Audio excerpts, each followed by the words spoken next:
en el momento en que fallece un papa, de ahí en adelante vamos a estar plagados de rituales. Le quita el anillo papal y con el sello que tenían de su papado lo destruye. En temas de cónclave, ¿por qué se llama así? Porque significa con llave. Es confidencial, tan pero tan confidencial que si hay unas personas ajenas que estén dentro del cónclave, tienen un acuerdo en el que primero los demandan y segundo los excomulgan donde lleguen a decir algo. Como ya eligieron al nuevo papa, esa persona la llevan a un lugar que se llama la sala de las lágrimas. Le dicen, ¿acepta ser el sumo pontífice? ¿Sí o no?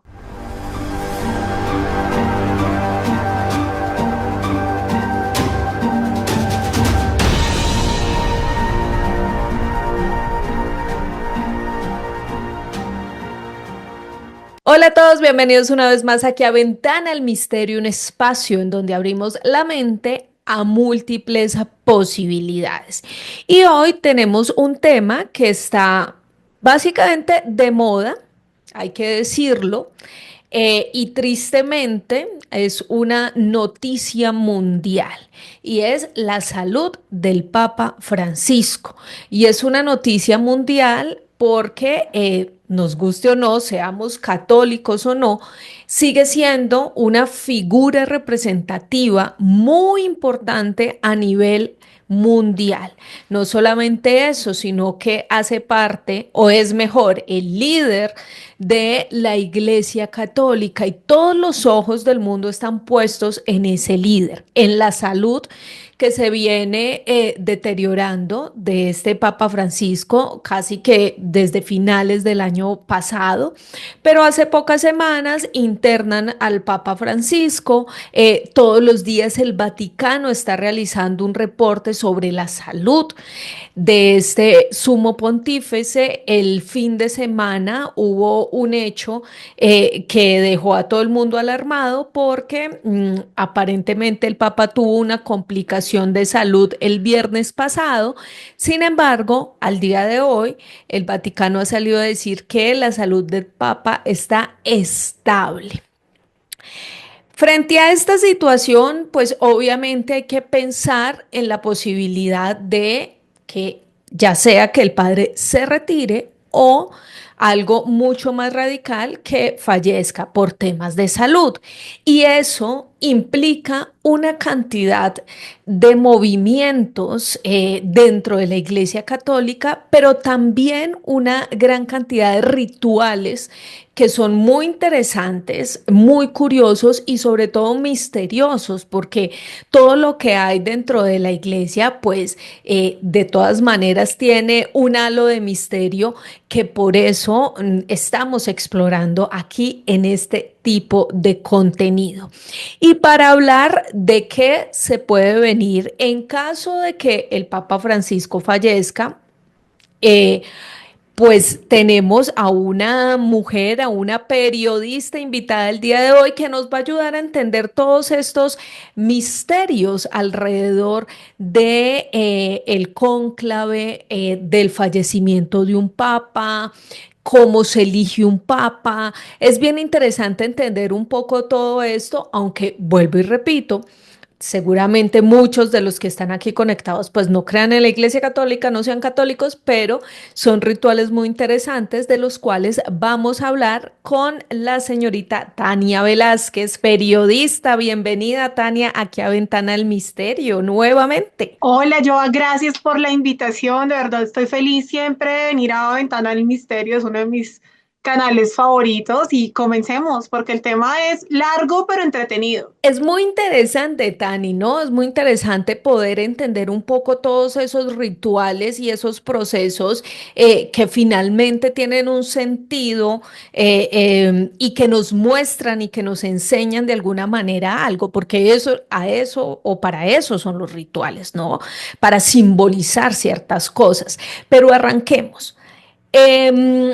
Es que no quiero decir que en caso de que el Papa Francisco le pase algo, entonces digamos, cuando un papa, cuando el sumo pontífice fallece, ¿Cuál es el proceso inicial que lleva la Iglesia Católica? Porque esto es todo un ritual fabuloso, pues no digamos que entretenido, pero es muy interesante de ver y de entender qué es lo que pasa cuando no hay un jerarca líder. Bueno, hay algo que sí es muy interesante y lo dicen también los antropólogos, que el proceso o los ritos funerarios no son para el que está muerto, sino que es para el que está vivo, para tener ese periodo de entender, de aceptar, de procesar, para continuar con su vida.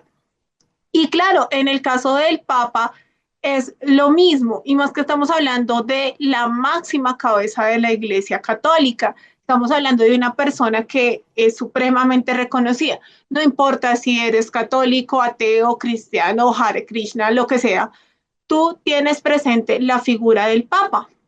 Entonces, alrededor de todo eso se gestan muchos ritos. Desde el momento cero, en el momento en que fallece un papa, de ahí en adelante vamos a estar plagados de rituales hasta el final del cónclave. Entonces podemos definirlo como un antes del cónclave y otro durante el cónclave y ya después. Comenzamos con lo más, entre comillas, sencillo, que es cuando un santo padre fallece. Lo primero que ocurre es que el Departamento de Salud del Vaticano es el que declara la muerte. Entonces, Mm. cualquier persona en la que cualquier sumo pontífice está en el hospital, llega un médico y dice, falleció, ellos no tienen derecho a decir todavía que falleció. Hasta que no vaya al Departamento de Salud del Vaticano y compruebe que se murió, no pueden decirlo. Entonces, ellos llegan, comprueban que se murió el Papa y llaman al camarlengo. El camarlengo es una figura que existe en la Iglesia Católica, también le dicen Chamberlain, en el que si algo llega a pasar con el Papa, cuando fallece, él es el que va a tener las funciones administrativas, que es como una especie de secretario, hasta que nuevamente hayan elegido un Papa. Entonces, llaman al camarlengo, el camarlengo tiene la posibilidad de decir, ok, vamos a mirar si está vivo y cómo lo hacen. Llegan hasta donde está el Papa y gritan su nombre de pila, no el nombre del su papado, sino el que tenían antes. Entonces, vamos a ponerlo en un ejemplo. Si llegara a suceder algo con el Papa en este momento, el camarlengo en la puerta dice Jorge Mario Bergoglio, lo llama. Si él no responde, ya él dice sí, falleció y ahí sí emite la declaratoria de que el Papa falleció. Claro, súper interesante porque bueno, ya vamos con un proceso y es el hospital o la clínica donde sea que se encuentre el sumo pontífice no puede declarar absolutamente nada, sino hasta que quienes son encargados dentro del Vaticano de la salud del Papa, pues vayan, verifiquen a través de este, que es un ritual, sí señores, esto es un ritual, llamarlo por su nombre de pila, como nos explica Tania, y de ahí, ¿qué pasa, Tania? Entonces, el Papa no respondió, ¿y cuál es el siguiente proceso? Bueno, este proceso se había cambiado porque antes, hasta el periodo de Juan XXIII, ocurría algo, y es que tenían los camarlengos un mazo pequeñito, cabe aclarar porque la gente lo malinterpreta, como el de cuando uno le ponen el médico para los reflejos, y con ese mazo le daban 3 golpes en la frente al Papa y le decían, es lo mismo, por el nombre de pila, ¿estás vivo o estás muerto? Lo hacen 3 veces, lo mismo, comprueban que no responde, hacen el acta de declaración de fallecimiento y entra el camarlengo a hacer el proceso que ya les conté. Esto se cambió, dijeron que no tenía sentido, simplemente que llegaran y para optimizar tiempos y porque realmente no tiene una funcionalidad como tal. Por eso se reemplaza lo que llega el camarlengo y lo llama. Después de esto, entonces llega el camarlengo, lo llama, falleció, se emite la declaratoria y el camarlengo llega con ahí sí, con un mazo, le quita el anillo papal al cuerpo e inmediatamente ese y con el sello que tenían de su papado, lo destruyen para evitar falsedad de documentos. Wow, pero esto es todo un proceso. Todo esto, bueno, en el caso de Francisco, digamos, Tania, que está en este momento en la clínica, todo este proceso se lleva en ese lugar, ¿no? En la misma habitación donde reposa. Ok. Entonces, destruyen el anillo, destruyen el sello para evitar falsedad de documentos, porque después van a decir, ay, es que el Papa dejó firmado tal cosa. Entonces, no, claramente no es viable. Destruyen el anillo y lo revisten de rojo. En ese momento se detuvo el papado. Ya no hay fin, no hay nada más que hacer. Y para revisar las causas de muerte, para revisar otras situaciones, mandan a sellar el apartamento donde se aloja el Papa. Inmediatamente, ya se murió, declararon, cierran el apartamento para que nadie le coja las cosas, que por ahí se las roben, que las vendan en el mercado negro, que pasen muchas situaciones, que digan, no, es que de pronto fue asesinado y se robaron las evidencias, no, lo mandan a sellar con todos los efectos personales del Papa. Tengo una pregunta, ¿por qué rojo, Tani? Yo, o sea, tengo entendido que dentro de la Iglesia Católica hay un color para cada época, sí, para cada celebración, para cada época, dependiendo de lo que pues ellos conmemoren en su momento. Pero ¿por qué al Papa haber fallecido lo visten de rojo? ¿Qué representa ese color? Es interesante porque como tú lo dices, hay unos periodos litúrgicos, ¿no? Que entonces que para cierta época del año es morado, para el otro es verde, para el otro es blanco, etcétera. En el caso de la Semana Santa se utiliza mucho el rojo, en la Cuaresma el morado y también en otros periodos del año. Pero en el caso del Papa, porque es el que directamente simboliza el luto, se le da esa importancia. Comienzan a preparar el cuerpo, lo revisten de rojo, le ponen un cirio pascual y también le ponen unas moneditas y también agua bendita. Ya les explico por qué las monedas, porque eso es casi hasta el final del rito. Embalsaman el cuerpo porque no es que los que tengan que tener momificados ni nada parecido, sino que porque después van a ser días en los que el cuerpo va a estar expuesto. Entonces, por temas de higiene, de olores y demás, no es práctico no embalsamar.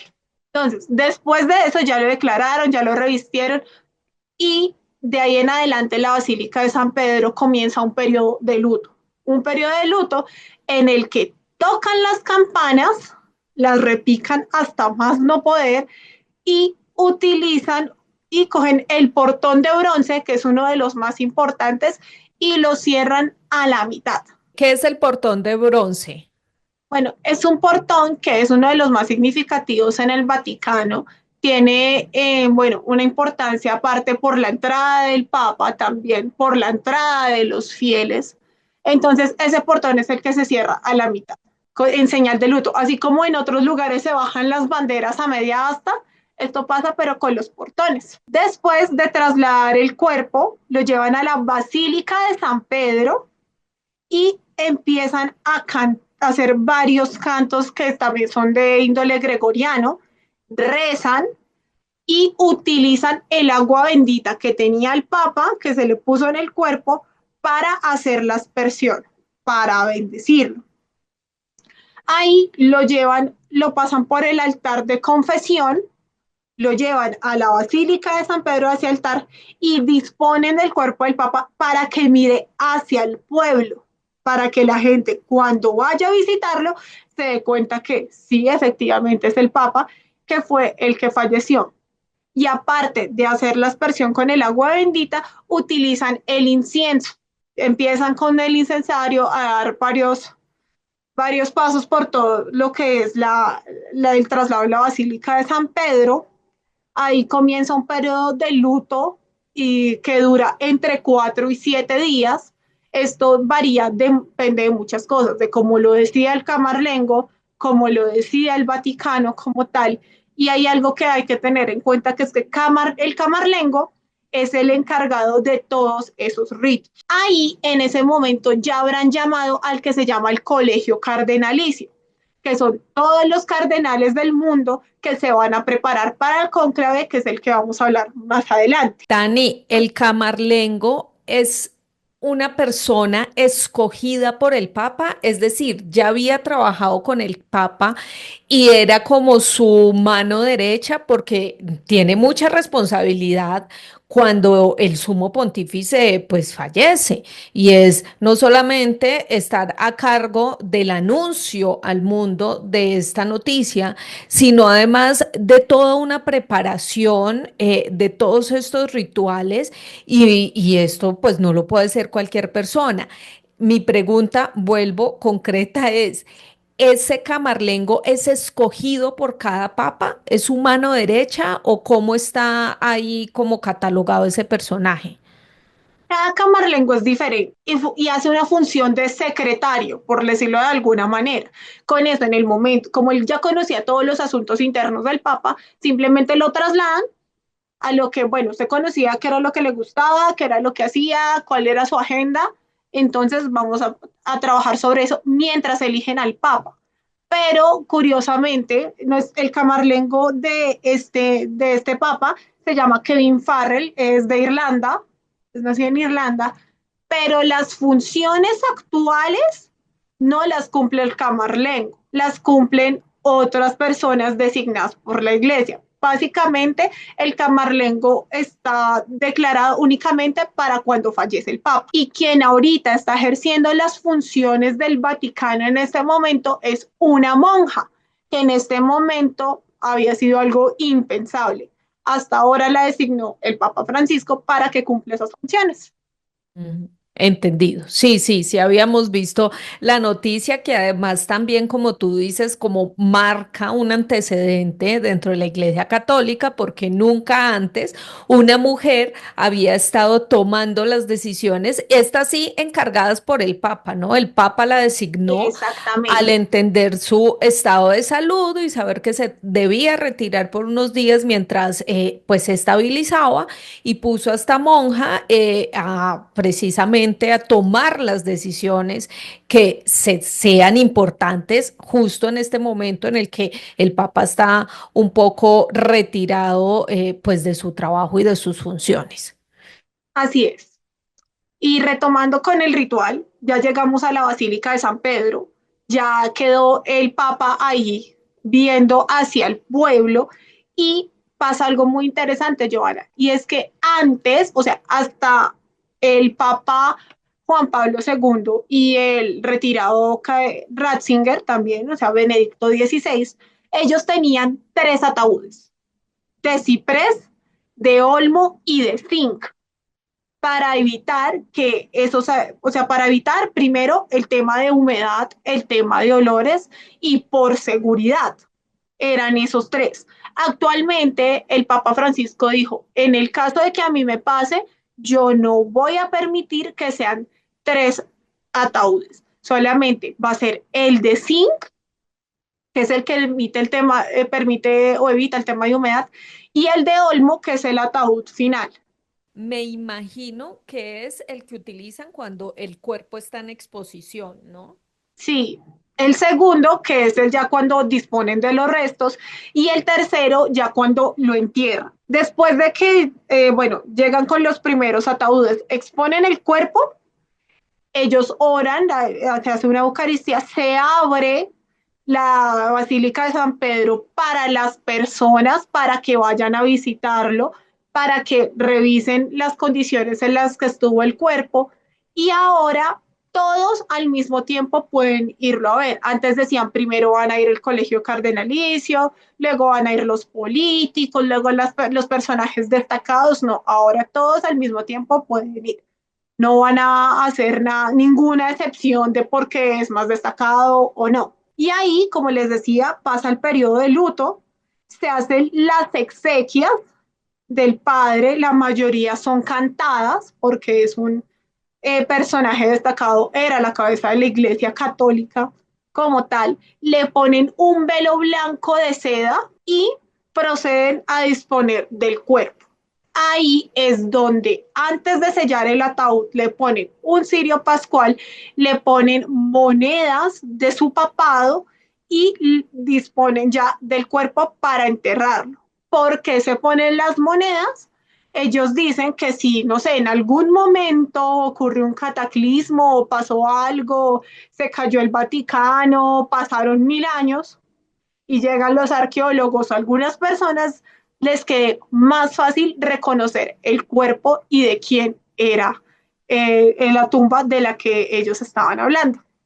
Wow, eso está bien, bien particular, bien curioso. Es como una marca de ese hombre que representó a Dios en la tierra, porque finalmente eso es lo que hace, o ese es el llamado de los papas, ¿no? La representación de Dios en la tierra. Dani, tengo una pregunta. Esa exposición del cuerpo, cuando nos explicas que la gente puede pasar a verlo, pero imagínense ustedes la cantidad de personas que quieran ir a ver el cuerpo del Papa. O sea, hay gente de todo el mundo que incluso puede pensar en viajar hasta Roma solo por ir a visitar a este Papa, o pues verlo como en su última morada. ¿Cuántos días más o menos tienen ese cuerpo expuesto? ¿Hay un límite o eso lo define la persona que está encargada de hacer todo este proceso, o hay una estadística clara del tiempo que puede pasar ese cuerpo ahí? Es un periodo de 4 a 7 días. De ahí para allá no se pueden pasar por temas de higiene, lo que decíamos, y porque se le da el tiempo al colegio cardenalicio para que llegue, y esto lo decía el camarlengo. Entonces, si hay un cardenal que esté enfermo, si el cardenal vive, no sé, por allá en Madagascar, si todo eso les da el periodo de tiempo para que lleguen y estén presentes en los ritos funerarios y posteriormente al cónclave. Entendido, entendido. Claro, es un periodo no solamente para que la gente vea o se acerque al Papa, sino también para que ellos puedan preparar el siguiente paso después del fallecimiento, que es organizar ese cónclave. Entonces, bueno, ya nos Exactamente. decía cómo, con qué los entierran, ¿no? Que es con el cirio, con sus moneditas. Yo tengo una duda y es, ¿los papas a todos los entierran, o sea, como a cualquier persona, o hay un lugar específico donde estén estos papas, donde estén sus cuerpos? ¿Cómo es ese proceso de entierro? Porque creo que no debe ser igual que el de cualquier otro católico. Claramente no es igual después de que se sella el ataúd con las monedas, con todo. Hacen la Eucaristía, hacen la comunión. De ahí el colegio cardenalicio da unas palabras, hacen un minuto de silencio y se van a las criptas del Vaticano. En las criptas es donde están enterrados todos los papas. Está Pedro también, porque fue el primer papa, y ahí hacen otro ritual muy interesante. Llegan hasta allá, hace lo mismo, hacen el minuto de silencio, cantan letanías, también las cantaron en la Eucaristía, y ahí lo proceden en su tercer ataúd, en este caso acuérdense que no va a haber, le ponen un listón rojo y ahí le ponen todos los símbolos correspondientes a su papado, porque el símbolo del Vaticano es diferente para cada papa. Uno para la Iglesia Católica y otro para cada sumo pontífice. Después de ahí, sellan el ataúd, hacen la soldadura, en el caso de cuando era el ataúd de zinc, y empiezan otra vez y empiezan a enterrar el papa en las criptas del Vaticano. Y ahí, como cualquier católico, comienzan las misas de los 9 días, el novenario, pero la intención del novenario como tal es lo siguiente y es cada día tiene una intención. Entonces, dependiendo de lo que haya decidido Camarlengo, que de lo que haya decidido también el colegio cardenalicio en ese caso. Entonces, un día por el Papa, un día por los fieles, otro día por la guerra, hasta completar los 9 días. Claro, porque recuerden ustedes, y esto acá lo hemos hablado varias veces, sobre todo en algunos contenidos con Lourdes Gómez, y es que las novenas, sí, las novenas, porque son 9 días después de que una persona fallece, son para pedir por el alma de esas personas. Es decir, que si tuvieron algún pecado, que si fallecieron en una situación compleja, que si no estaban cerca de los cánones que establece la iglesia para ascender al cielo, pues a través de esas novenas y de esa oración que las personas, sus familiares, sus amigos, quienes quedan en la tierra, están dedicándole a esas personas, pues su espíritu pueda trascender rápidamente al cielo. Y esto lo hacen precisamente para perdonar, para quienes quedan en la tierra, pues a través de la oración logran que sea perdonada esa persona. En este caso, miren lo que nos dice Tania, como que cada día tiene una intención diferente, porque en teoría el Papa, que es el sumo pontífice, pues obviamente es un ser espiritual particular que no tendría pecados y por ende debería ascender rápidamente al cielo. Entonces, claro, la intención del novenario es diferente. Es bien interesante entender eso también. Continúa, Tani. Y ya procedemos al rito final, ya dijimos que era el entierro del Papa, ahí leen una especie de biografía, tiene otro nombre, en este momento no lo recuerdo, pero ellos lo que hacen es leer la biografía de lo más destacado que ocurrió con el Papa y ya proceden a enterrarlo. Hay algo interesante y es que esta vez el Papa no va a ser enterrado en las criptas del Vaticano. Él decidió Ajá. que su última morada va a ser en la parroquia Santa María la Mayor, que queda muy cerca de la Basílica de San Pedro. ¿Por qué? Porque él le encantaba ir a esa basílica, porque ahí era donde él se sentía mucho mejor y él le rezaba constantemente ahí a la Virgen María. Entonces él quiere ser enterrado en esa basílica y que aparte de lo que les decía, que ya no fueran tres ataúdes o ataúdes, sino solo uno, quiere que lo dejen a una altura más accesible a la gente, que no lo pongan por allá donde nadie lo pueda ver o donde no se puedan acercar tanto. Ok. O sea, este papa está cambiando de alguna manera todos, pues no todos, pero sí algunos estándares de los anteriores, ¿no? Ya entonces hablábamos, no son tres ataúdes, sino dos, no va a querer que lo entierren donde siempre entierran a todos los papas, sino en otra capilla particular, porque él considera que allí pues puede recordarse un poco más, que entonces que su ataúd no esté a una distancia, claro, y entiendo que esto puede ser más porque cuando la gente visita el Vaticano, pues dentro de ese recorrido, pues los pasan también por donde están los restos de los papas, ¿no? La gente también le interesa ir a ver eso.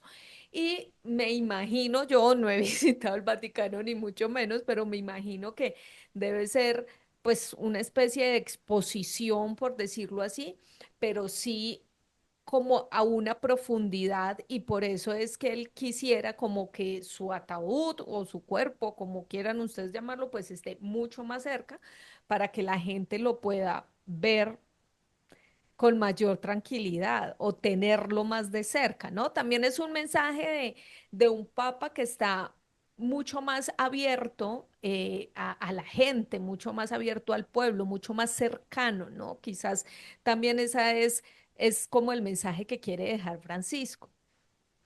Claro, yo, y es una lectura interesante porque es muy conocido el Santo Padre, o el que está actualmente, porque quiere mantener una figura de humildad, ¿no? Él siempre como que se aleja de los lujos, no me pongan cosas ostentosas con el oro, con el cetro, con toda la parafernalia relacionada con el tema del Papa y todos esos símbolos tan poderosos, sino que él quiere ser más sencillo, quiere uno, simplificar los rituales para que se optimice el tiempo, se optimicen recursos y segundo, para continuar con la coherencia que mantuvo desde que lo eligieron Papa hasta el día de hoy. Y otra cosa, él quiere también una vestimenta muy sencilla, tampoco quiere que lo pongan así en grandes, eh, con un ajuar grande, con lo más caro, sino que también algo muy sencillo. Por eso él también insistió tanto en el tema del ataúd de zinc, porque él dice, porque son tres, sí, hay temas de higiene, pero con el de zinc es suficiente. Entonces es bastante interesante lo que hace el Papa. Y esa sería la primera parte, ya está el rito funerario y comienza el tema de tempore sede vacante, que es como se dice realmente el tema de cuando el Papa fallece y queda la vacante libre, y el periodo interregno, o sea, el periodo donde no hay un gobernante a cargo en la Iglesia Católica. Bueno, entonces en teoría ya se termina todo ese ritual de entierro, de, de funeral del Papa y ahora sí inicia lo que se llama el cónclave y es quién va a reemplazar a ese Papa que acaba de fallecer. Ya nos decías, en esos 7 días que duró todo este proceso y todo este ritual de entierro, pues llegan todos los cardenales del mundo precisamente no solo a las exequias de este sacerdote, de este sumo pontífice, perdón, sino también a establecer ese cónclave. ¿Y cómo inicia todo este proceso? Que además, este sí es mucho más misterioso aún, ¿no? Sí, es interesante, es un proceso, yo creo que de los pocos que se puede decir que es casi 100% en secreto, no sabemos mucho de lo que pasa allí. De hecho, hay una película reciente que lo trata, no la he visto, fue nominada a Oscar, no sé cómo le fue porque, bueno, tuve muchas ocupaciones, pero esa película que se llama Cónclave también lo habla desde el ámbito político, ¿no? Porque una cosa es lo que nosotros vemos, lo religioso, el tema de cómo reemplazar la cabeza mayor de la Iglesia Católica, pero también que hay detrás de que venga, vote por mí, hágame el favor, yo lo ayudo. Lo Sí. mismo que pasa con una elección en cualquier parte del mundo. Total, me la vi este fin de semana y quiero decir que es una gran película, me encantó. Digamos que hay varios elementos de los que tú nos comentabas. Por ejemplo, ahí se ve el tema de que cierran la habitación del Papa con un sello, el manto este con el que cubren el cuerpo también lo muestran, pero eso es muy rápido, son escenas súper rápidas porque pues la película se llama Cónclave y es todo lo que hay después. Pero claro. Es un tema fabuloso y no quiero hacer spoiler, pero literal es ver cómo dentro de ese ámbito también se manejan eh, pues ciertas cosas no tan limpias precisamente para poder escoger a quién va a ser el sumo pontífice. ¿Sí? Y cómo entre ellos hacen competencia literal como los políticos de turno que tenemos en cualquier país del mundo. Entonces es bien interesante esta película. Al final, el mensaje final a mí me dejó como un poco, esto que, un poco choqueada ahí, pero es una fabulosa película con muchos detalles que pues aquí la experta sobre el tema del cónclave es Tania, yo solamente sé lo que vi en la película, pero muchísimos detalles muy interesantes, todos esos rituales. Entonces sí, invitadísimos. Tania, súper recomendada esa película. Creo que no ganó mucho, por ahí dentro de todas las nominaciones ganó como una en los premios Oscar, pero sí está muy bien hecha. La historia lo tiene a uno ahí conectado y pegado todo el tiempo, así que recomendada para todo el mundo. Pero entonces, ¿cómo inicia ese cónclave? Bueno, antes de continuar con cómo inicia el cónclave y de lo que tú dices del ámbito político, corre un rumor bastante interesante y es que cuando falleció Juan Pablo II, el Papa Bergoglio era también uno de los cardenales elegibles. pero esto también lo encuentran en otras películas, también en otras fuentes, lo pueden buscar. El rumor que corre es que el elegible iba a ser Francisco en su momento, pero él dijo, no voten por mí, voten por el cardenal Ratzinger. Y claramente funcionó, ganó Ratzinger, Ratzinger renunció y después sí votaron por el Papa Bergoglio. Ok, sí, claro. Sí, recuerdo un poco eso de que desde ahí se hablaba de un papa latinoamericano, desde ese Claro, fallecimiento, sí. claro, y hay una cosa que sí hay que ver, o sea, ahí sí, independientemente de la religión que sea, recordar que todos los religiosos, llámense sacerdotes, llámense también en otros lados con otros nombres, son seres humanos y llenos de defectos. Y eso también muestra eh, el tema del cónclave y demás, ¿no? Entonces, de cómo me alío para que me vaya mejor.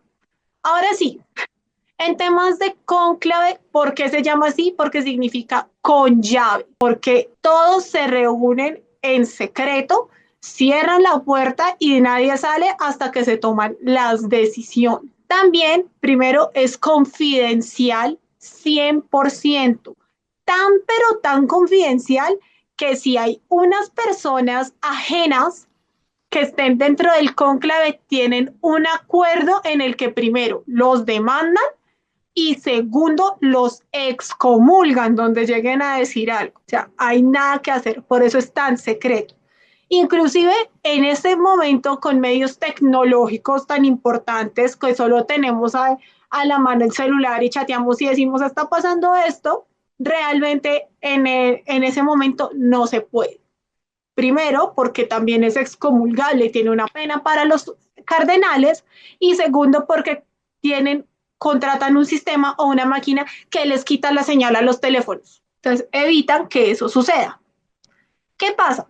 Ya les conté que se convoca al colegio cardenalicio, que los rituales se hacen de 4 a 7 días. Pero, ¿qué ocurre? No están todos obligados a ir inmediatamente. El periodo máximo que se da son 20 días para que lleguen los cardenales. Si no llegan, ya no quedan convocados, por decirlo así, ya no pueden participar. Los otros asistieron a los rituales funerarios, pero digamos que era opcional en su momento. Tienen que presentar sus respetos, pero todos los elegibles y todos los que van a votar tienen hasta 20 días para llegar. ¿Quiénes lo eligen? Todo el colegio cardenalicio. La cabeza es el decano, ellos mismos lo escogen en su momento, así como en la vida cotidiana existe el jurado de votación, ellos también escogen sus propios jurados y ahí comienzan el tema de, por decirlo así, de elección del Papa. Hay algo muy importante y es que ellos se organizan en orden de precedencia, desde el más antiguo hasta el cardenal más nuevo. Y así es como se van a presentar siempre. ¿Qué Tengo, ocurre? sí, Dale. tengo una pregunta. Claro, ya nos explicabas, estos son todos los arzobispos, ¿sí? De Cardenales. cardenales del mundo, ¿no? Todos los cardenales del mundo, pero tú nos decías, tienen hasta tantos días para llegar, es decir, puede ser que alguien, no sé, en África no vaya y no pasa nada.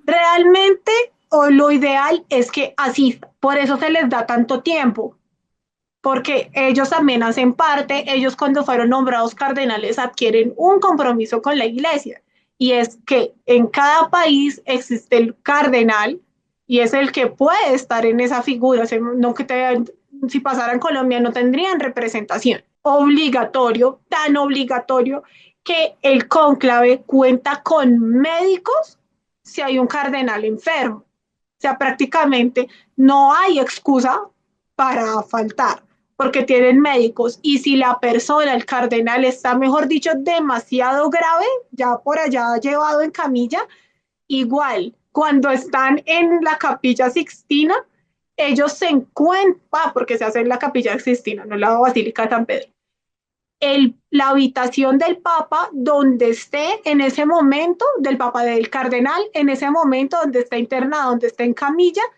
tiene que votar y tiene que enviar su voto sellado y todo diciendo por quién lo va a hacer. Interesante. Bueno, Entonces, continúo. no hay excusa. Ok, sí, o sea, no hay opción de decir no. No hay opción de decir no.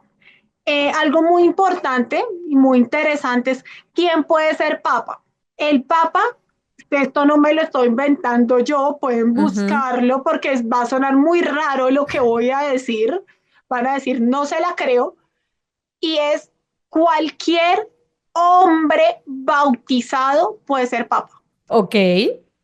Uno pensaría que no, que son solo los que son sacerdotes, pero si el día de mañana voy a decir algo que puede sonar blasfemo, deciden que J Balvin puede ser papa y todos los cardenales están de acuerdo y J Balvin acepta, puede ser papa. Así no seas sacerdote. Así no sea sacerdote. Eso se hacía antiguamente, de hecho, si tú te das cuenta, en la historia del Vaticano, claramente no todo es lecho de rosas. Había papas que tenían hijos, que tenían mujeres, que un hijo del papa terminó siendo también sumo pontífice en algún momento de la historia y no sabemos por qué realmente no se ha abolido. Claro, es que es raro eso. Es demasiado raro y la gente que entonces es mentira. Sí, es verdad. Pueden O buscarlo, sea, pueden, está dentro de las leyes establecidas por el Vaticano. pero no Ahí ocurre. está, claro. Obviamente porque, pues como nos explicabas, pues convocan a todas estas personas que sí son sacerdotes, que sí tienen, digamos que una carga mucho más alta dentro de la iglesia y entre ellos mismos se eligen. Pero bueno, listo.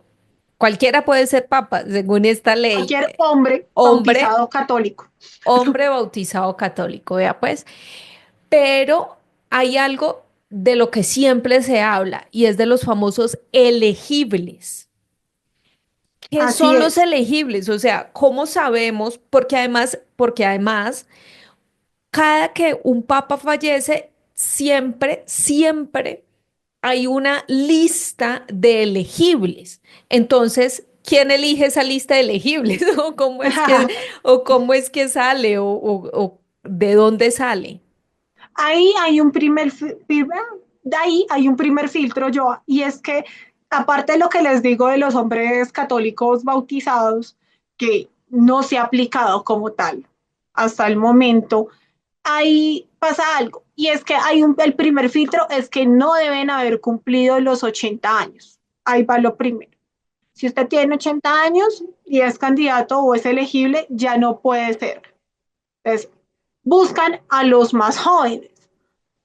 Eso es lo primero. ¿Por qué se dicen elegibles? Porque de pronto tuvieron una trayectoria como cardenales que los hicieron destacar en su momento, porque su participación en la Iglesia Católica ha sido de vital importancia, que era como lo que les contaba de Ratzinger, y como todo, ya oyéndonos al tema de política, popularidad, popularidad. No es lo mismo en que vayamos, lo que decimos siempre, que si un candidato que lleva un año tratando de ser presidente o alcalde, que no lo conoce nadie, así pueda ser elegido, pues nadie va a votar por él. Pero si hay alguien que ya tiene su carrera, que ha destacado y que su meta también es ser esa y hace conexiones, eso lo hace también perfilar para que las cosas salgan a favor y en el caso de los cardenales también aplica. Claro, y que seguramente lleve de alguna manera esa línea que ha ido trazando la iglesia después de tanto tiempo.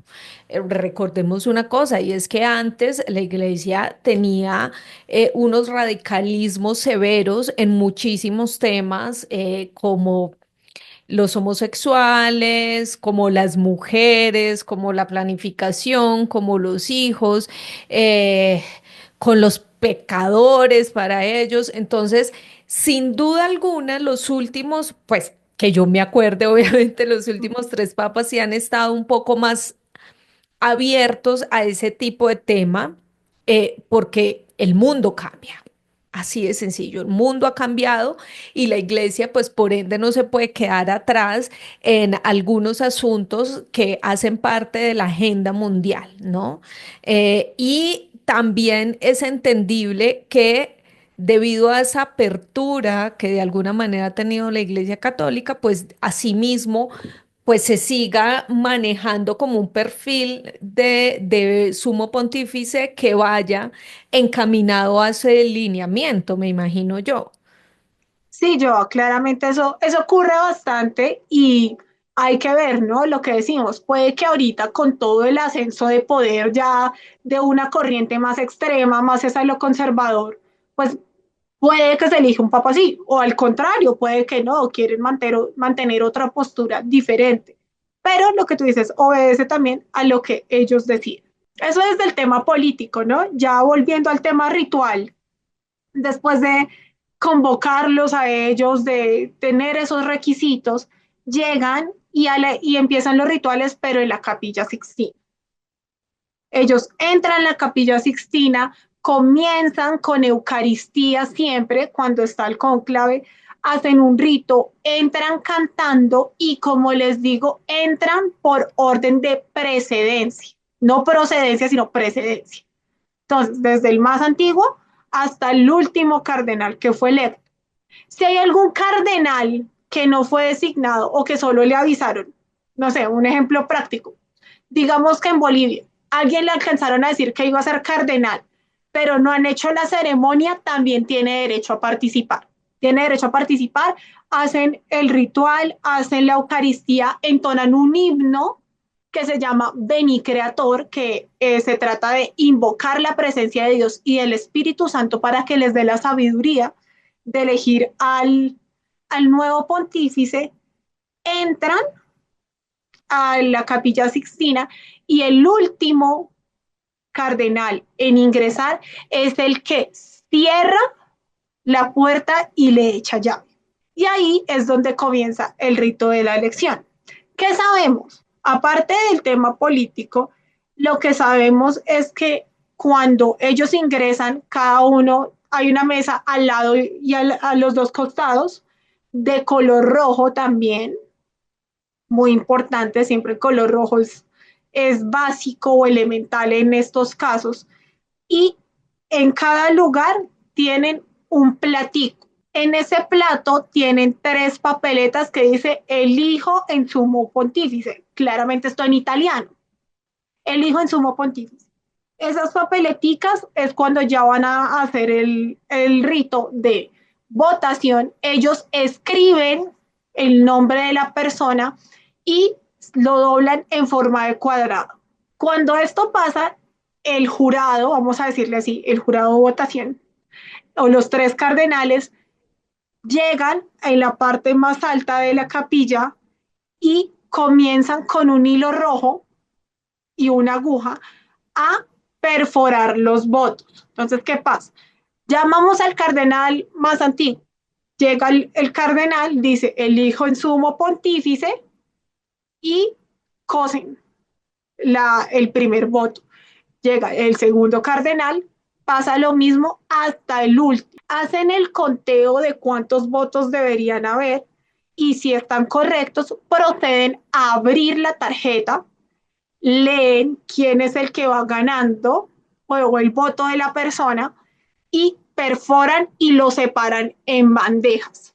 Ya si no llegaron a un acuerdo, lo que hacen es cerrar el acto del cónclave, mojar las tarjetas y esto es lo que genera el humo negro. Y ahí es cuando se dan cuenta que no hubo un acuerdo con los cardenales y otra vez se procede a otro cónclave. Cuando se hace el ritual, el primer día solo es permitido un cónclave.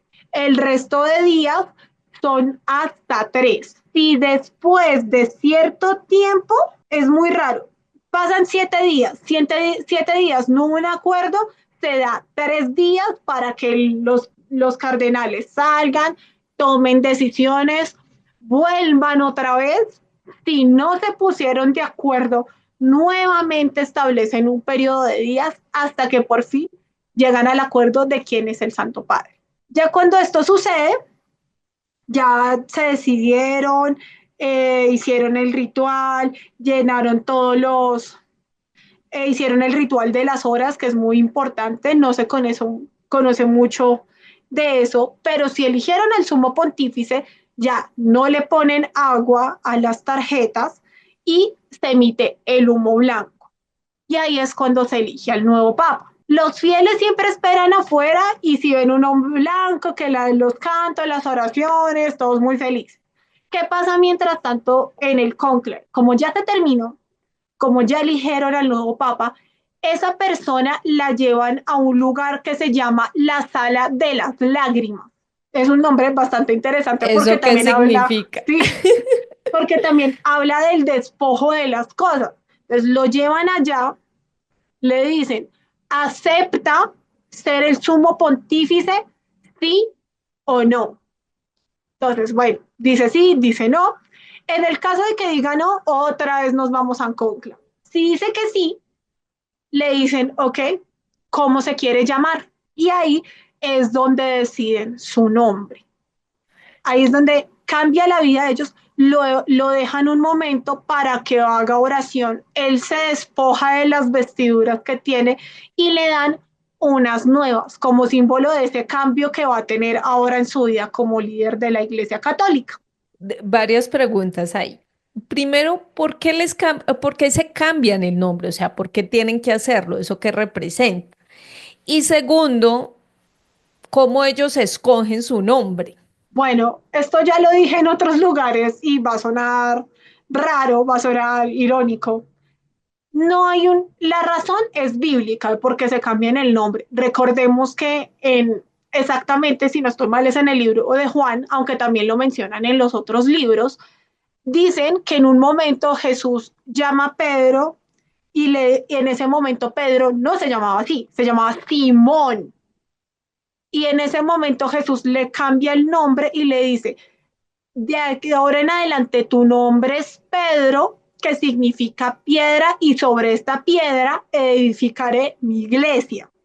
Entonces, por eso se cambian el nombre, atendiendo a esa tradición de lo que hizo Jesús con Pedro.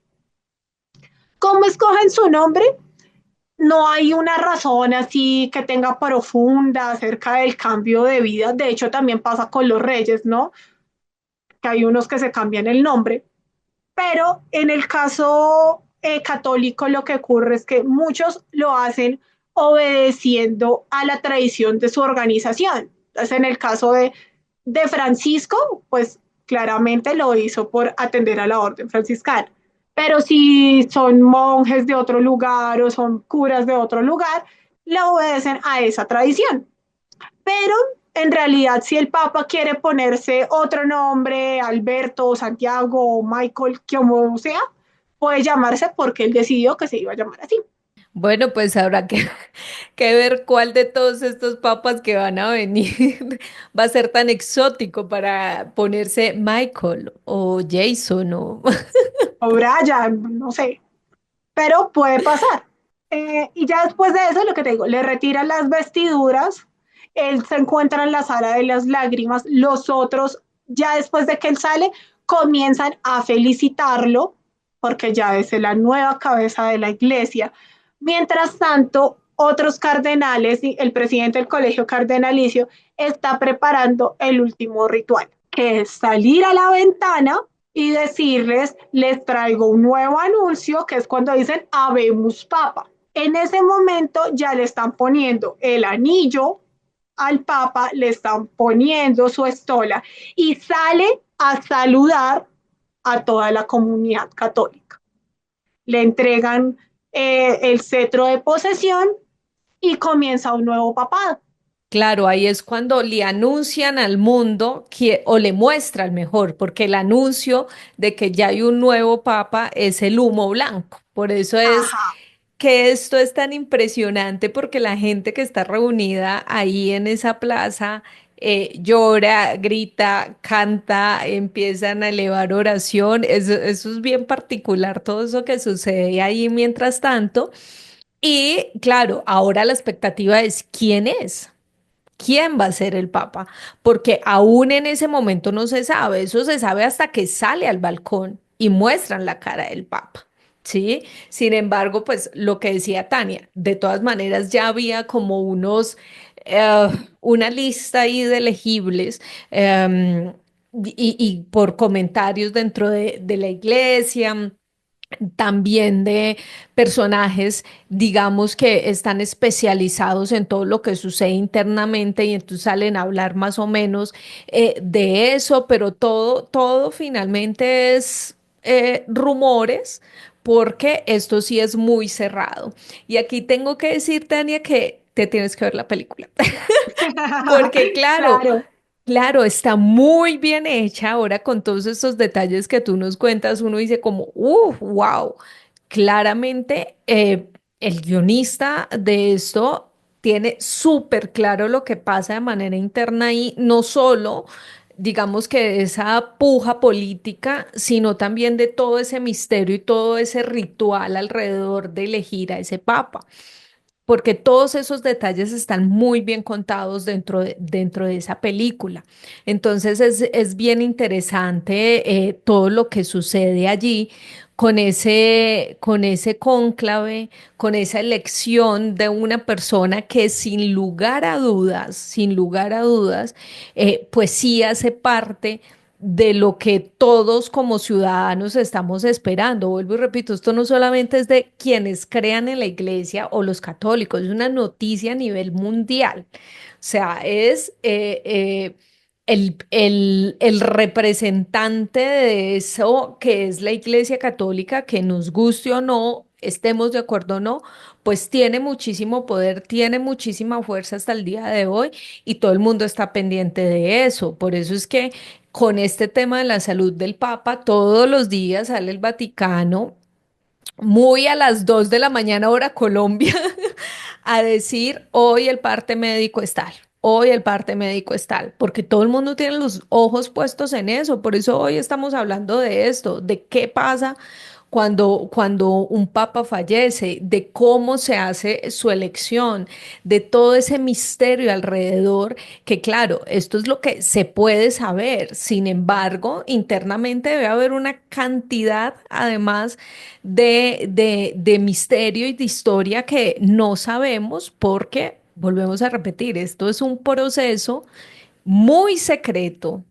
Es un tipo de logia, Tania, ¿no? También un poco. Claro, claro que sí. Lo que pasa es que como nosotros estamos más cercanos a la religión de alguna manera, no lo vemos así.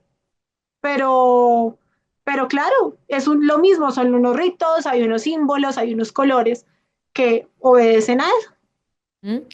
Exactamente, exactamente, porque los rituales y los símbolos hacen parte de nuestras expresiones como seres humanos, de las sociedades en las cuales pues convivimos y cómo nos comportamos. Esas son las representaciones que finalmente pues tenemos todos y creo que no solamente en algo tan grande como eso, sino que en la cotidianidad todos tenemos rituales, absolutamente todos los seres humanos, porque ese es el símbolo o esa es la manera en la cual nosotros nos mostramos y nos entendemos como sociedad. Yo los invito a que cada uno de ustedes se analice desde que se levanta a ver cuál es el ritual que tiene. O sea, usted se levanta y qué hace en la mañana.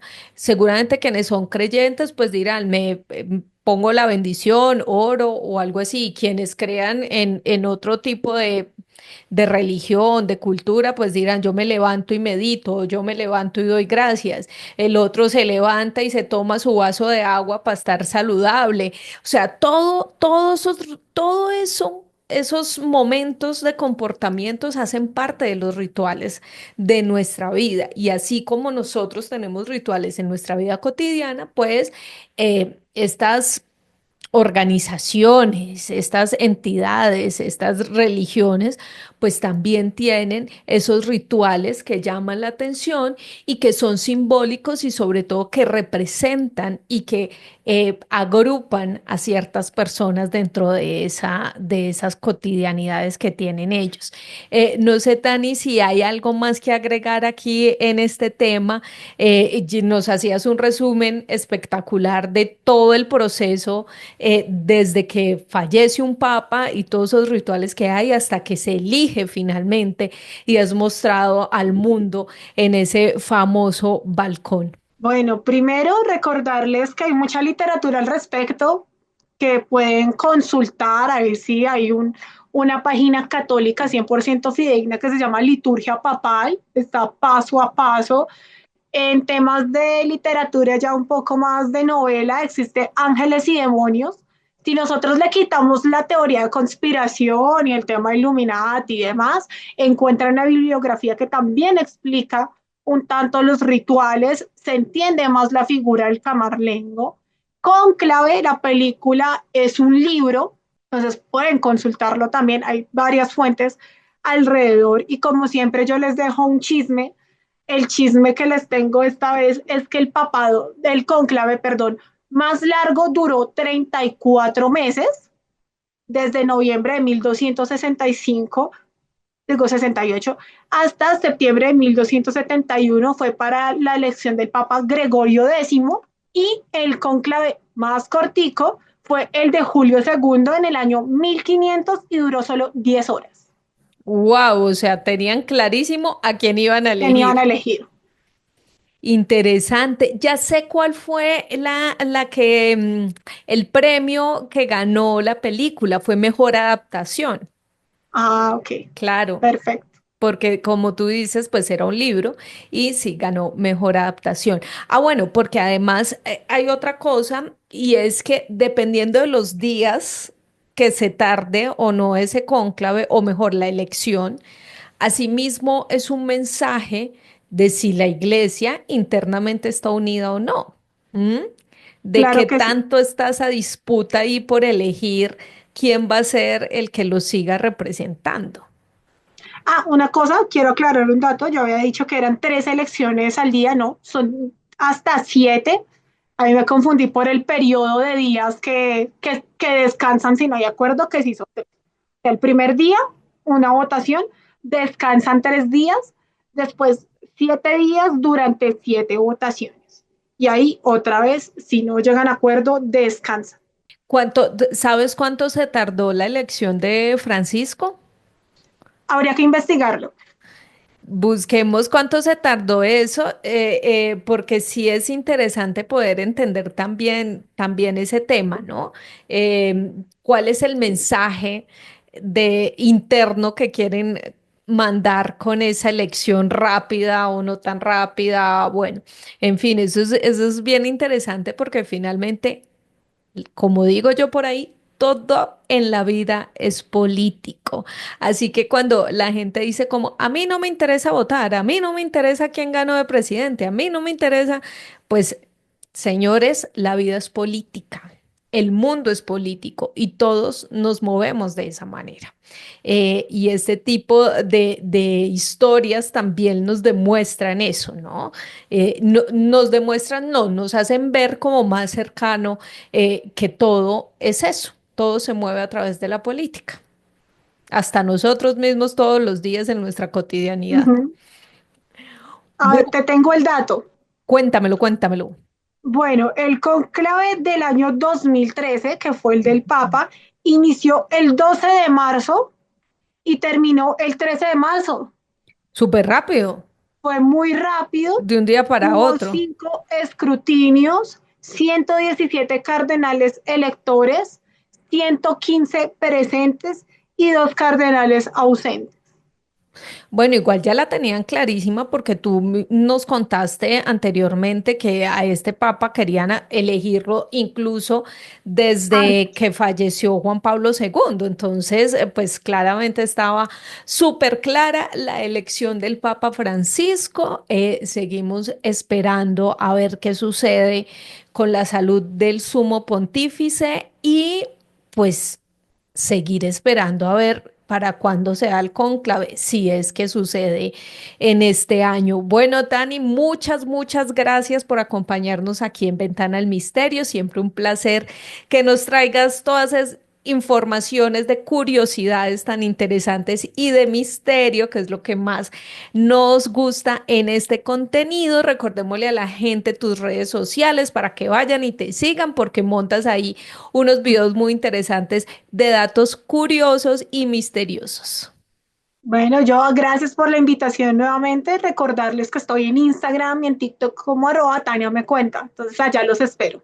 Pues ya saben ustedes, vayan y busquen a Tania. En Tania me cuenta. Ustedes, por favor, dejen sus comentarios aquí en la cajita de abajo. Recuerden que si ustedes tienen una historia que contar o quieren hacer parte de este contenido, pues abajo también siempre está el correo electrónico para que me dejen ahí sus mensajes. Gracias por estar conectados aquí y por hoy cerramos esta ventana al misterio.